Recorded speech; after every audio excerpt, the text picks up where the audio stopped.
सब अच्छे होंगे। आज हमारा ह्यूमन रिप्रोडक्शन का लास्ट चैप्टर है, यानी कि क्या है, पार्चुरेशन। ठीक है, आज पार्चुरेशन पढ़ा जाएगा। इसके पहले थोड़ा सा फीटस डिलीवरी के बारे में देखिएगा, यानी कि जो 9 मंथ की प्रेगनेंसी थी फीटस का, आखिर उसके अंदर क्या क्या ऐसी चीजें डेवलप हो रही थी। ठीक है, तो टाइम टेबल आप देखा जाएगा, time table of pregnancy of 9 month. उसके बाद जब टाइम टेबल देख लेंगे तो हम लोग पार्चुरेशन करा देंगे, और पार्चुरेशन के बाद हमारा क्या हो जाएगा, लैक्टेशन की क्रिया हो जाएगी। उसके बाद से आपका चैप्टर क्या हो जाएगा, समाप्त हो जाएगा। ठीक है, तो आज चैप्टर का हमारा लास्ट पॉइंट है। ठीक है, आप सबके जो भी डाउट्स वगैरह हो आप कमेंट सेक्शन में कमेंट करिए, ताकि आपको जो भी डाउट्स है उनको बताया गया। ठीक है, तो चलो आज हम पढ़ते हैं time table of pregnancy of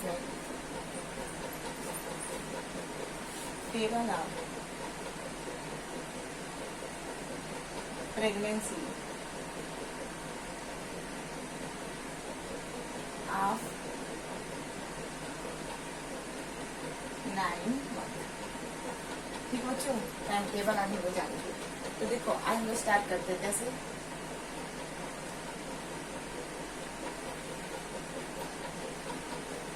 one 2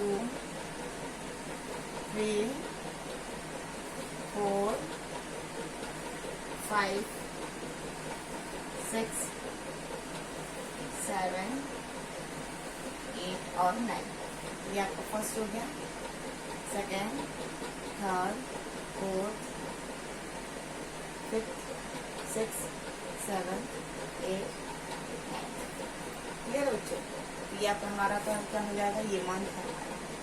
क्या बच्चों, ये मंथ है और हमारी प्रेगनेंसी की जर्नी है। क्लियर, आप देखो बच्चों, फर्स्ट मंथ में क्या होता है, सबसे पहले बच्चे के अंदर जो है धड़कन बन जाती है। यानी कि अगर पूछा जाए, इससे पूछता है कि फर्स्ट साइन ऑफ प्रेगनेंसी क्या है, तो फर्स्ट साइन ऑफ प्रेगनेंसी अगर देखा जाएगा, धड़कन क्या हो जाती है, बन जाती है। यानी कि कहने का मतलब ये था कि हमारा फर्टिलाइजेशन होता है, और फर्टिलाइजेशन के 1 हफ्ते के अंदर ही क्या होता है, हमारा जो फर्टिलाइज एग होता है वो हमारा इम्प्लांट हो जाता है एंडोमेट्रियम के अंदर। सेकेंड वीक में क्या होता है, आपको बताया गया था कि एमनियन, कोरियन, यॉर्क सैक, एलेंटवास, ये सारे दीवारों का क्या होता है, डेवलपमेंट होता है। यानी कि अगर देखा जाएगा सेकेंड वीक में ये आपका सारा काम हो जाता है। यानी कि अगर देखें तो आपका 1 मंथ के अंदर ये जब 2 चीज होता है, इम्प्लांटेशन और आपका जो कोरियनिक विलाई वगैरह है, एमनियन, कोरियन, एलेंटवास और यॉर्क सैक, ये जब डेवलपमेंट हो जाते हैं तो आपका हार्ट अच्छे तरीके से परफॉर्म हो जाता है। यानी कि परीक्षा में पूछता है कि फर्स्ट साइन ऑफ प्रेगनेंसी क्या है, तो first sign of pregnancy heart है। यानी कि जब हार्ट अगर आपका दिख गया स्टेथोस्कोप के अंदर, यानी कि स्टेथोस्कोप से चेक करते हैं ना, तो जब स्टेथोस्कोप के अंदर अगर चेक कर गया और वो लाइव लग गया, तो इसका मतलब क्या है, वो एक चीज को इंडिकेट कर रहा है कि आपका फीटस क्या है, लाइव है। मतलब वो डेवलपिंग फीटस की वो एक पहचान है, यानी कि इंडिकेट कर रहा है। ठीक है, तो सबसे पहले बच्चे के अंदर क्या बनेगा बच्चों, हार्ट बनेगा। यानी कि अगर देखा जाएगा heart is formed, heart is formed. ठीक है ना, सबसे पहले बच्चे के अंदर क्या बनेगा बच्चों, हार्ट बन जाएगा। दूसरे महीने में अगर देखा जाए बच्चों, तो जो बच्चे हैं उसके हाथ पैर आना स्टार्ट हो जाते हैं, उसकी अंगुलियां क्या हो जाती हैं, आना स्टार्ट हो जाती है। यानी कि कह सकते हैं लिम्स आर फॉर्म्ड, और डिजिट्स आने लगते हैं। डिजिट्स का मतलब क्या होता है, आपकी अंगुलियां जो होती हैं फॉर्म होने लगती है, यानी कि लिम्स। ठीक है, और क्या जाएंगे बच्चों, डिजिट आर फॉर्म। ठीक है, तो आपके लिम्स आ जाएंगे और डिजीज आपके क्या हो जाएंगे बच्चों, फॉर्म्ड हो जाएंगे। ठीक है, और आपकी ये हार्ट इज फॉर्म जो है आपकी first sign of pregnancy, first sign of pregnancy है। ठीक है, फर्स्ट साइन ऑफ प्रेगनेंसी क्या है बच्चों, हमारा हार्ट है। दूसरे महीने में क्या होगा, इस बच्चे के अंदर इसके लिम्स आना स्टार्ट हो जाएंगे, हाथ पैर स्टार्ट हो जाएंगे, और डिजिट का मतलब अंगुलियां आना स्टार्ट हो जाएंगे। ठीक है, तीसरा महीने में अगर देखा जाए बच्चों, तो जो बच्चा है उसके आर्गन आना स्टार्ट हो जाएंगे, और उसके आर्गन सिस्टम जो है बनना स्टार्ट हो जाएगा। क्योंकि आर्गन्स क्या होता है हमारे, अगर देखा जाए बॉडी में किडनियां है, लंग्स है, आपका देखा जाएगा इंटेस्टाइन वगैरह, ये सब क्या हमारे छोटा सा बच्चा होता है आपका, और छोटे से बच्चे के अंदर क्या छोटे छोटे आर्गन जो होते हैं डेवलप होने लगते हैं, आर्गन और आर्गन सिस्टम। क्योंकि हम जानते हैं कि कोशिकाओं के मिलने से उत्तक बनता है, उत्तकों के मिलने से अंग बनता है, और अंग जब मिलता है तो अंग तंत्र बनता है, और जब अंग तंत्र जब सारे मिल जाएगा तो एक संपूर्ण जीवधारी का क्या हो जाता है, निर्माण हो जाता है। तो तीसरे महीने के अंदर क्या होगा, बच्चे के अंदर आपके किडनियां, उसके लंग्स, उसके आंत, इंटेस्टाइन, उसके आंख, ये सब धीरे धीरे क्या जो आर्गन है वो डेवलप होने लगेंगे। तो organ and organ systems are formed, organ and organ system are formed, ठीक है। तो उस बच्चे के देखा जाएगा अंग और अंग आने स्टार्ट हो जाएंगे, ठीक है बच्चों। चौथे महीने में एनसीईआरटी कुछ नहीं कह रहे, तो हम एनसीईआरटी के बारे में नहीं जानेंगे, ठीक है ना। चौथा महीना हमारा गैप रहेगा। पांचवें महीने में अगर देखा जाए बच्चों, तो छोटे से जो बच्चा है, देखो हम एम्ब्रियो कब कहेंगे, फीटस कब कहेंगे, जब 1 से 2 महीने का वो बच्चा होगा तो उसे हम एम्ब्रियो कहते हैं। क्या कहते हैं बच्चों, एम्ब्रियो कहा जाएगा, यानी कि इसे हम भ्रूण कहेंगे। क्या कहेंगे, भ्रूण कहेंगे। और 3 मंथ से जो 9 मंथ का जो स्टेज होता है, इसे हम क्या कहेंगे, फीटस कहा जाता है। क्या कहा जाता है बच्चों, फीटस कहा जाता है। तो हमेशा याद रखना, जब 1 से 2 मंथ का होगा तो आप एम्ब्रियो बोलेंगे, और 3 to 9 मंथ का होगा तो उसे हम फीटस बोलेंगे। यानी कि अब क्या होगा, 5th मंथ में जो फीटस आपका जा रहा है उसके सर पे क्या हो जाएगा बच्चों, छोटे छोटे बाल आने स्टार्ट, यानी कि हर पे क्या हो गए, ये जो हेड है इसके हेड पर छोटे छोटे बाल आना स्टार्ट हो गए। और ये कब होगा आपका बच्चों, 5वें महीने में अगर देखा जाएगा तो वो स्टार्ट हो जाता है। यानी कि हम क्या सकते हैं, हेयर ऑन हेड, ठीक है। और दूसरा जानते हो क्या होता है बच्चों, फर्स्ट मूवमेंट ऑफ फीटस, यही 5वें महीने में होते हैं। किसी महिलाओं में अगर देखा जाए तो 4th महीने में ही बच्चा हलचल करना स्टार्ट कर देता है। लेकिन अगर एनसीईआरटी जो हमारी कह रही है कि 5वें महीने में क्या हो रही है, बच्चा मूवमेंट जो है स्टार्ट करें, कि जो एनसीईआरटी का जो उसी चीज को लेंगे। यानी कि 5वें महीने में ऐसा होता भी है, 5वें महीने में फीटस जो है वो हलचल करने लगता है, और माँ को इस चीज का अनुभव होने लगता है, ठीक है ना। तो फर्स्ट मूवमेंट ऑफ फीटस जो है इसी 5वें महीने में है। यानी कि 5वें महीने में फीटस चलना चालू करने का मतलब मूव करेगा, माने चारों तरफ गोल गोल घूमेगा। The first movement of foetus, first movement of foetus, clear बच्चों। 6वें महीने में अगर देखा जाए बच्चों, तो वो जो छोटा सा बेबी है, बेबी का मतलब जो फीटस है, उसके शरीर पे पूरा क्या आ जाएंगे, बाल आ जाएंगे। तो हम कह सकते हैं हेयर ऑन बॉडी, ठीक है ना। और उसके बाद से देखा जाएगा वो जो छोटा सा फीटस होता है, उस फीटस की जो आई होती है वो सेपरेट हो जाती है, और आईलिड्स क्या होती है, सुंदर सुंदर से फोल्ड होकर वो ऊपर की तरफ उठ जाती है। उठने का मतलब ये क्या होती है, ये जो लिड्स जो चिपकी है हमारी आंखों से, अब वो धीरे धीरे सेपरेट होने लगता है, मतलब वो छोड़ने लगते हैं। छोड़ने पलके क्या होती है, आपस से दोनों से जो चिपकी होती है वो अलग होने लगती है, ठीक है। तो यानी कि 6वें महीने में अगर देखा जाएगा हेयर ऑन बॉडी, यानी कि पूरे शरीर पे क्या आ जाएंगे, बाल आना स्टार्ट हो जाएंगे, हेयर ऑन बॉडी, ठीक है। तो पूरे शरीर पर बाल कब आएंगे, 6वें महीने में। और अगर देखा जाएगा आईलिड्स जो है सेपरेट हो जाएंगे, आईलिड्स आर सेपरेट, ठीक है ना। आईलिड्स सेपरेट हो जाएंगी, और आपकी आईलिड्स क्या हो जाएंगी, अच्छे तरीके से फॉर्म भी हो जाएंगे।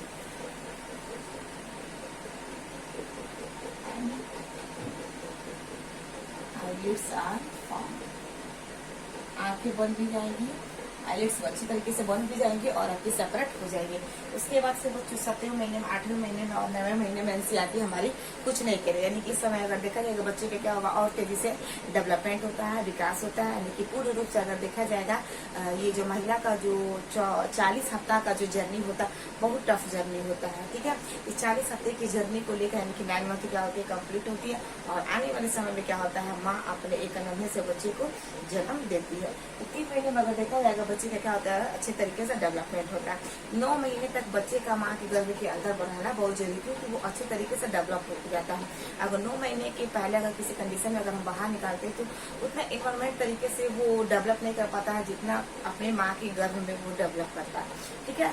तो उसको उस माहौल के हिसाब से जब बाहर आता है तो उसको थोड़ा ढलने में टाइम लगेगा। उसके जो अंग वगैरह है अच्छे तरीके से फॉर्म तो नहीं हुए रहते हैं, मतलब थोड़े काफी कमजोर होते हैं। वो धीरे धीरे वो वातावरण के हिसाब से मेच्योर होते चले जाते हैं, ठीक है। तो ऐसा होता है कि 9 महीने की जो जर्नी होती है वो माँ के गर्भ में बहुत एक टफ पॉइंट होता है। हमें अपनी माँ का शुक्रिया अदा करना चाहिए बच्चों कि उन्होंने हमें अपने आप को इतना लड़के हमें इस दुनिया में लाया है। तो हमें अपनी माँ को थोड़ा सा रिस्पेक्ट देना चाहिए, ठीक है।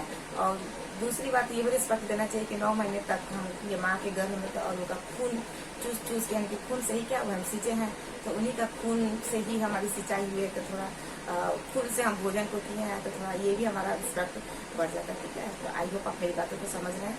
हमें माँ का दर्जा को हमेशा ऊंचा रखना चाहिए, ठीक है बच्चों। तो ये हमारा टाइम टेबल आप लगने से हो गया। आप इसे नोट डाउन करना चाहते हैं तो नोट डाउन कर लीजिए।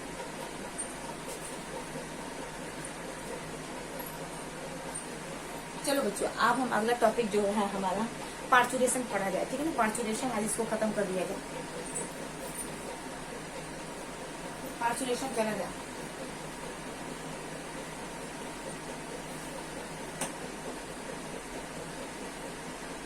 चलो पार्चुरेशन चला जाए। पार्चुरेशन का मतलब होता है डिलीवरी या बेबी।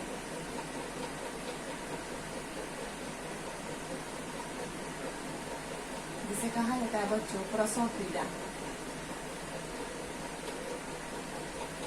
इसे ही हम कहते हैं चाइल्ड बर्थ कहते हैं, लेबर इसी को कहते हैं, डिलीवरी भी इसी को कहते हैं।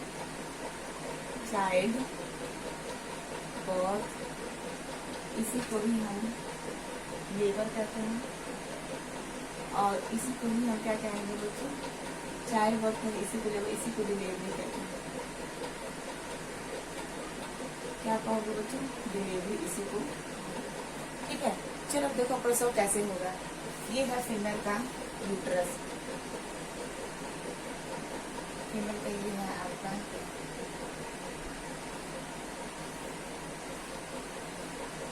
ठीक है। यहाँ पे क्या है बच्चों,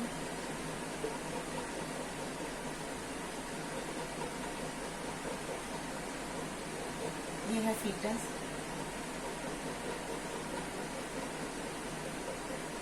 ये है क्या है बच्चों, प्लासेंटा। क्या है बच्चों, ये हो गया हमारा प्लासेंटा, ठीक है। और ये हमारा क्या हो गया, अम्बिलिकल कॉर्ड। और ये कौन हो गया बच्चों, हमारा फीटस हो गया। ये हमारा वजाइना हो गया, ये हमारा सर्विक्स हो गया और ये हमारा वजाइना ओपनिंग हो गया। वजाइना ओपनिंग हो गया। अब देखो बच्चों पार्चुरेशन में क्या होता है, पार्चुरेशन अगर देखा जाएगा अब बच्चा आपका 9 मंथ का कंप्लीट हो चुका है, यानी कि time table of pregnancy of 9 month की कंप्लीट हो गई है। अब बच्चा पूरा अच्छे तरीके से परेशान हो गया कि अब हमको क्या करना, अब हमको बाहर निकलना है, यानी कि बच्चा अब उसका इन्वायरमेंट जो है अंदर का अब उसके लिए अब नहीं है, अब वो दुनिया में आना चाहता है।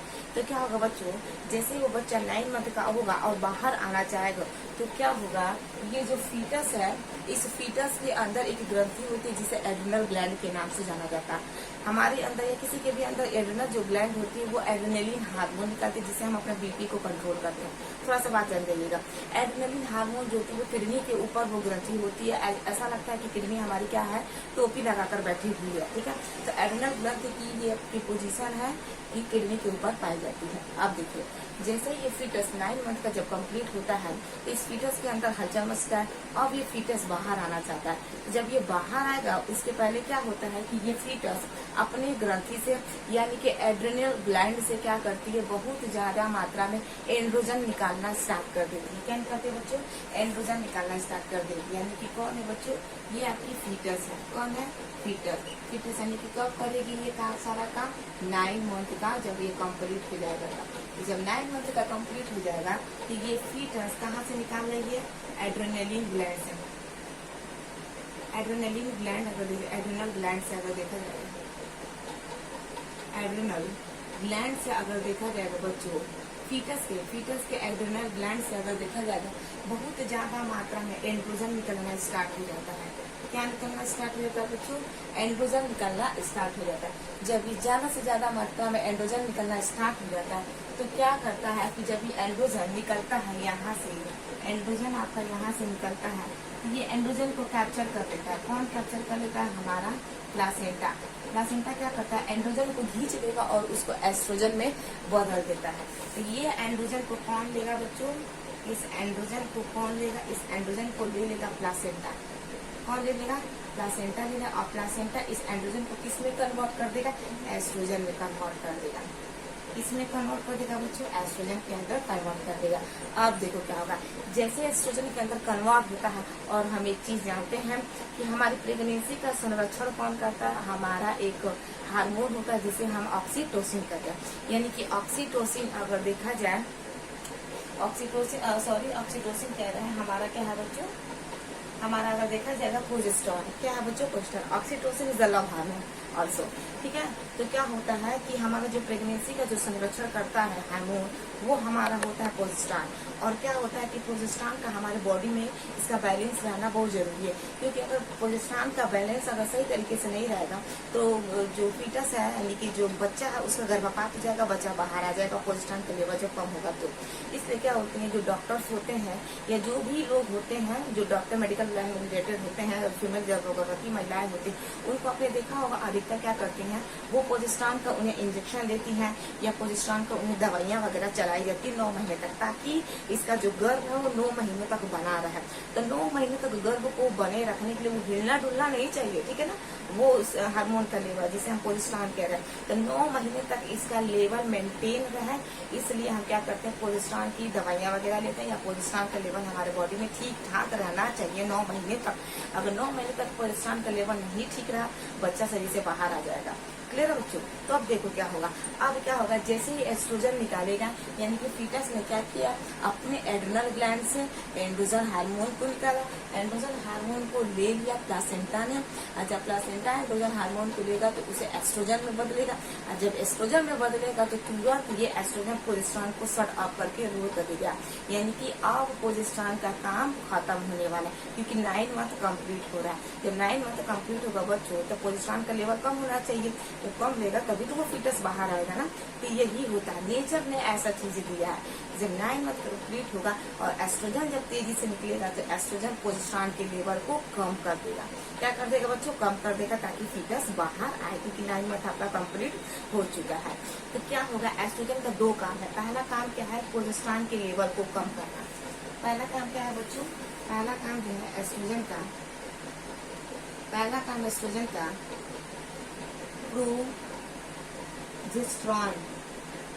प्रोजेस्टेरॉन के लेवल को कम करना। किसके लेवल को कम करना बच्चों, प्रोजेस्टेरॉन के लेवल को कम करना, ठीक है। दूसरा काम क्या करता है, दूसरा काम क्या है एस्ट्रोजन का, ध्यान से देखो बच्चों, 2 ही काम है इम्पोर्टेंट। दूसरा काम क्या है एस्ट्रोजन का, हम जानते हैं कि फीटस के बाहर उसकी गर्भ यूट्रस की 3 दीवारें होती है, एंडोमेट्रियम, मायोमेट्रियम और पेरीमेट्रियम। तो पेरीमेट्रियम बाहर की होती है, और मायोमेट्रियम क्या होती है बच्चों, ये मसल्स की होती है, ठीक है ना। तो अंदर वाली जो दीवार होती है वो मायोमेट्रियम होती है। कौन होती है बच्चों, मायोमेट्रियम होती है। अब देखो क्या करेगा एस्ट्रोजन, जैसे ही इसका एक काम कंप्लीट हो गया, यानी कि एस्ट्रोजन जब प्रोजेस्टेरॉन के लेवल को जब कम कर देगा, तो दूसरा काम क्या है एस्ट्रोजन का, ये एस्ट्रोजन मायोमेट्रियम के ऊपर लगी होती है एक रिसेप्टर, जिसे हम ऑक्सीटोसिन रिसेप्टर के नाम से जानते हैं। किसके नाम से जानते हैं बच्चों, ऑक्सीटोसिन रिसेप्टर्स के नाम से जानते हैं। अब देखो यहाँ पे जो रिसेप्टर्स हैं, ये सब रिसेप्टर्स हैं छोटे छोटे, मायोमेट्रियम के ऊपर लगे हैं, मायोमेट्रियम के ऊपर ये जो छोटे छोटे रिसेप्टर्स हैं, इस रिसेप्टर्स को कहा जाता है ऑक्सीटोसिन रिसेप्टर्स। कौन से रिसेप्टर्स करते हैं बच्चों, ऑक्सीटोसिन रिसेप्टर्स। तो देखो क्या कह रहा है, एक तो इसने प्रोजेस्टेरॉन के लेवल को कम कर दिया, दूसरा क्या कह रहा है कि जब एस्ट्रोजन निकलेगा तो मायोमेट्रियम के ऊपर जो छोटी छोटी लगी है ऑक्सीटोसिन के रिसेप्टर्स, इसको क्या कर देगा और बढ़ाने लगेगा। इसके ऑक्सीटोसिन यानी कि बढ़ाने लगेगा, एस्ट्रोजन मायोमेट्रियम के ऊपर लगे ऑक्सीटोसिन रिसेप्टर, समझना बच्चों, ऑक्सीटोसिन रिसेप्टर्स को बढ़ाने लगता है। दो चीज हमेशा याद रखो, बॉडी में क्या होती है, एक बच्चों नेगेटिव फीडबैक होती है, एक पॉजिटिव फीडबैक होती है। तो यहाँ पे क्या हो रहा है, एस्ट्रोजन जो है, एस्ट्रोजन जो बॉडी में निकल रहा है ऑक्सीटोसिन के रिसेप्टर से, उसको क्या कर रहा है, बाहर आ रहा है। इसका कहने का मतलब क्या है बच्चों, जब बॉडी में इसको बढ़ा रहा है तो इसका ये पॉजिटिव इफेक्ट है। जैसे मान लो हमारी बॉडी में कोई हार्मोन निकल रहा है और हम आपको क्या रहे, आप निकालने वाले हैं हमारी बॉडी में, और हम आपको क्या रहे कि और निकालिए और निकालिए और निकालिए, तो और निकालिए यानी कि क्या है, हम आपको कह रहे हैं ना निकालने के लिए, तो ये क्या है, हमारी बॉडी का ये पॉजिटिव फीडबैक है, ठीक है। लेकिन जब हम आपको कह दें कि आप निकालते ही जा रहे हैं, निकालते ही जा रहे हैं, निकालते ही जा रहे हैं, और हम आपको रोक नहीं रहा है, तो जब हम आपको रोक देंगे तो ये क्या है, आपकी निगेटिव फीडबैक है। तो रोकना क्या है, निगेटिव फीड है, और बढ़ना क्या है, हमारा पॉजिटिव फीडबैक, यानी कि हम आपको बोल रहे हैं बढ़ाने के लिए। तो जब हम आपको बोलेंगे बढ़ाने के लिए तो ये पॉजिटिव फीडबैक है। जब हम आपको बोलेंगे रोकने के लिए, बंद होने के लिए, तो ये हमारा क्या है, निगेटिव फीडबैक है। तो हमारा बॉडी क्या कर रहा है, एस्ट्रोजन जो निकल रहा है मायोमेट्रियम के ऊपर जो लगी छोटी छोटी ऑक्सीटोसिन के रिसेप्टर से, उसको क्या कर रहा है, बढ़ा रहा है, जो हमारी बॉडी के लिए बहुत जरूरी है। तो देखो बच्चों, जैसे ही वो ऑक्सीटोसिन के रिसेप्टर बढ़ने लगते हैं तो हमारा जो ब्रेन है, ब्रेन में हमारा एक ग्लैंड है जिसे हम कहते हैं पिट्यूटरी ग्लैंड। क्या कहते हैं बच्चों, पिट्यूटरी ग्लैंड। अब ये पिट्यूटरी ग्लैंड के ऊपर क्या होता है, अभी सिग्नल जाएगा, और जैसे ही ये सिग्नल जाएगा ऑक्सीटोसिन रिसेप्टर यानी कि बढ़ रहा है ना, और हम आपको कह रहे हैं बढ़ाने के लिए, तो जब ये यहाँ पे जब जाएगा रिसेप्टर्स के पास वो सिग्नल, तो वो सिग्नल क्या करेगा, और ऑक्सीटोसिन निकालेगा, और ऑक्सीटोसिन निकालेगा। तो जब ऑक्सीटोसिन निकलेगा बच्चों, तो यहाँ पे इसके ऊपर प्रभाव पड़ेगा कि नहीं पड़ेगा, पड़ेगा ना। यानी कि ऑक्सीटोसिन और निकला ब्रेन से, ब्रेन में सिग्नल गई ऑक्सीटोसिन निकालने के लिए। तो जब ऑक्सीटोसिन निकलेगा तो ये इसके ऊपर इफेक्ट करेगा कि नहीं करेगा। तो यही चीज है, जब बॉडी में पॉजिटिव फीडबैक होती है, ऑक्सीटोसिन रिसेप्टर्स और ज्यादा ऑक्सीटोसिन जब निकालने लगते हैं, और वो ऑक्सीटोसिन हमारे ब्लड के थ्रू फीमेल के गर्भाशय के ऊपर एक्ट करता है। जब एक्ट करता है तो यही जो एंडोमेट्रियम की जो लाइनिंग है, यानी कि इसकी जो दूसरी परत है जिसे मायोमेट्रियम कहते हैं, इसके ऊपर क्या होगा, कॉन्ट्रैक्शन होगा, यानी कि संकुचित होगा। यानी कैसे पिचक पिचक पिचक पिचक पिचक की मतलब समझ रहे हैं, यहाँ पे क्या होगा, कॉन्ट्रैक्शन होगा, यानी कि क्या हो जाएगी, हलचल आना स्टार्ट हो जाएगा। ठीक है, ये किसकी वजह से हो रही है, ये ऑक्सीटोसिन रिसेप्टर्स की वजह से हो रही है। इसका कहने का मतलब ये है कि जितना ही मात्रा में ऑक्सीटोसिन रिसेप्टर्स से ऑक्सीटोसिन निकलेगा, उतना ही हमारी गर्भाशय की ये जो दीवार है वो क्या करेगी, कॉन्ट्रैक्ट करेगी, कॉन्ट्रैक्ट करेगी। और जितना ही कॉन्ट्रैक्ट करेगी, महिला के अंदर वो पीढ़ा क्या हो जाएगी, स्टार्ट, यानी कि अब उसको डिलीवरी पेन आना स्टार्ट हो गया, कॉन्ट्रैक्शन होगा। और जब कॉन्ट्रैक्शन होगा बच्चों, तब ये फीटस क्या होगा, नीचे जाने की कोशिश करेगा, यानी कि जितना ही ज्यादा ऑक्सीटोसिन निकलेगा, ये सर्विक्स क्या होगा, खींचेगा। और जब सर्विक्स खींचेगा तो फीटस नीचे जाएगा। जब फीटस नीचे जाएगा तो फिर सिग्नल ब्रेन में जाएगी, और ऑक्सीटोसिन निकलेगा, और ऑक्सीटोसिन निकलेगा तो फिर फीटस क्या होगी, नीचे जाएगी, सर्विक्स खींचेगा, फिर ब्रेन में सिग्नल जाएगी, और ऑक्सीटोसिन निकलेगा, और ऑक्सीटोसिन निकलेगा, फिर फीटस नीचे जाएगा और सर्विक्स खुलेगी। यानी कि हमारी जो फीमेल की जो सर्विक्स होती है बच्चों, ये 3 सेंटीमीटर तक डाइल्यूट होकर जाती है। यानी कि 10 सेंटीमीटर ये क्या होती है, फैल जाती है, और इसका फैलना बहुत जरूरी है, क्योंकि फीटस आपका 3 से 4 किलो का, उसको बाहर आना जरूरी है। क्लियर है, तब ये क्या होता है, और ये काम जो होता है तब तक चलता रहता है जब तक ये फीटस महिला के शरीर से बाहर की तरफ ना आ जाए। और इस तरह क्या होती है, गतोगत्वा उस ये जो फीटस है वो बाहर आ जाता है, और महिला का डिलीवरी जो होती है वो हो जाती है, यानी कि आपका चाइल्ड बर्थ कंप्लीट हो जाता है, चाइल्ड बर्थ हो जाता है। ठीक है, अब यहाँ पे क्या हो जाएगा, चाइल्ड बर्थ हो गया, यानी कि बच्चा इस दुनिया में आ गया, मुबारक हो, मिठाई खाओ, मिठाई बच्चा हो गया। ठीक है, तब ये चाइल्ड बर्थ आपका हो गया, इसी को ही हम क्या कहते हैं, पार्चुरेशन कहते हैं, प्रसव पीड़ा कहते हैं। ठीक है, आप देखो इसमें छोटा सा एक टॉपिक है, लैक्टेशन पूछा है। तो देखो बच्चों, लैक्टेशन का मतलब होता है दुग्ध स्राव, क्योंकि जब डिलीवरी हो जाती है तो माँ के दुग्ध के जो अंदर ग्रंथियां वो दुग्ध का निर्माण करना स्टार्ट कर देती है, यानी कि 24 घंटे के अंदर क्या होते हैं, माँ के स्तन से दुग्ध निकलना स्टार्ट होते हैं, और वो दुग्ध निकलेगा, पहला जो दुग्ध होता है वो पीले रंग का होता है, जिसे हम कोलेस्ट्रॉल कहते हैं, जिसके अंदर बहुत ज्यादा मात्रा में एंटीबॉडीज होती है, जो बच्चे तक जाना बहुत जरूरी है, प्रथम दूध। ठीक है, प्रथम दूध के अलावा और सारे दूध को मतलब जाना जरूरी है, ताकि वो बच्चा ज्यादा लंबे समय तक बीमार न पड़े। इसीलिए क्या कहा जाता है, माँ का दूध बच्चे के लिए सर्वोत्तम आहार है। डॉक्टर भी इस चीज को रेकमेंड करता है कि आप ज्यादा से ज्यादा लंबे समय तक क्या करिए, बच्चों को दूध पिलाइए। और बॉडी में क्या होता है, जब आपकी डिलीवरी हो जाती है तो 6 से 7 महीने तक, मतलब जब तक महिलाएं बच्चों को दूध पिलाती हैं तब तक बॉडी में प्रोलैक्टिन बहुत ज्यादा मात्रा में रिलीज होता है। जब प्रोलैक्टिन जब रिलीज होगा तो उस समय अंडोत्सर्ग की क्रिया नहीं होती है। यानी कि 6 महीने तक बॉडी में बहुत ज्यादा प्रोलैक्टिन निकली होती है, जिसकी वजह से LH और FSH का लेवल कम होता है, अंडोत्सर्ग नहीं होता है और महिला गर्भधारण नहीं कर पाती है। ये ऐसा चीज है, NCERT ने इस चीज को अच्छे तरीके से इंडिकेट कर दिया है। ठीक है बच्चों, तो ये है लैक्टेशन, यानी कि डिलीवरी के बाद माँ के स्तन से दूध का निकलना और वो दूध बच्चे तक जाने की प्रक्रिया को ही हम लैक्टेशन कहते हैं। लैक्टेशन बच्चे के लिए बहुत ही ज्यादा जरूरी है, ताकि बच्चा लंबे समय तक बीमार न पड़े, और यानी कि माता के अंदर से बना बनाया प्रतिरक्षी बच्चे के अंदर जाए और बच्चा लंबे समय तक तंदुरुस्त रहे। ये है आपका लैक्टेशन। और लैक्टेशन में अगर देखा जाए बच्चों, एक हार्मोन्स का यहाँ भी वही रोल है, जिसे हम क्या कहते हैं, oxytocin. Oxytocin is the love hormone also.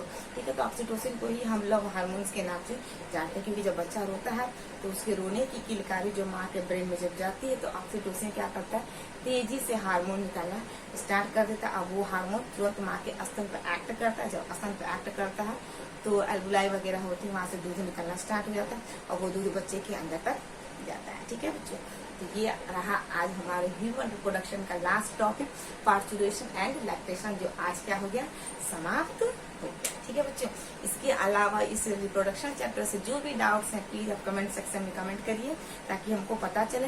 या जो मेरे रेजोनेंस वाले जो बच्चे हैं, कोचिंग क्लासेस वाले, अगर इस वीडियो को अगर देख रहे हैं तो ज्यादा से ज्यादा शेयर करिए, लाइक करिए, सब्सक्राइब करिए। और जो भी आपके डाउट्स वगैरह हैं क्लास में, अगर आप नहीं पूछ पाते हैं, वो चीज क्लियर नहीं हो पाती है, तो आप यूट्यूब पे आके ज्योति विकास पुरुष चैनल पे आके रिप्रोडक्शन चैप्टर जो वीडियो उसको ओपन करिए और देखिए। इसके अलावा भी नहीं समझ में रहे तो हमारा कोचिंग में तो प्रेजेंट है, आप हमसे कोचिंग में पूछिए। ठीक है, तो ये चीज है बच्चों। ठीक है, आपको अगर अच्छी लगी है तो प्लीज वीडियो को लाइक करिए, शेयर करिए, सब्सक्राइब करिए और ज्यादा से ज्यादा इसे दोस्तों अपने ग्रुप में भी इसको शेयर करें, ताकि ये हमारा जो वीडियो है ज्यादा से ज्यादा बच्चों तक जाए और वो इस चीज के बारे में जाने कि आखिर ये चीज है क्या, इस चीज का हमारे जीवन में रहना और इस चीज के बारे में जानना बहुत जरूरी है। क्योंकि दिन प्रतिदिन क्या हो रही है, जागरूकता बढ़नी चाहिए लोगों के प्रति, ताकि लोग जागरूक हो और इस चीज के बारे में जाने। और जो बीमारियां हैं, जो रिप्रोडक्टिव हेल्थ से होने वाली जो भयंकर बीमारी, उस बीमारियों को हम लोग थाम कर सके, पॉपुलेशन को हम कंट्रोल कर सके। इसीलिए इस चैप्टर को NCERT में इस चीज को लाया गया, ताकि बच्चे जाने और अपने आसपास के लोगों को भी जागरूक करें और दूसरा बच्चे भी जाने और शिक्षित हो। Thank you so much, bye बच्चों।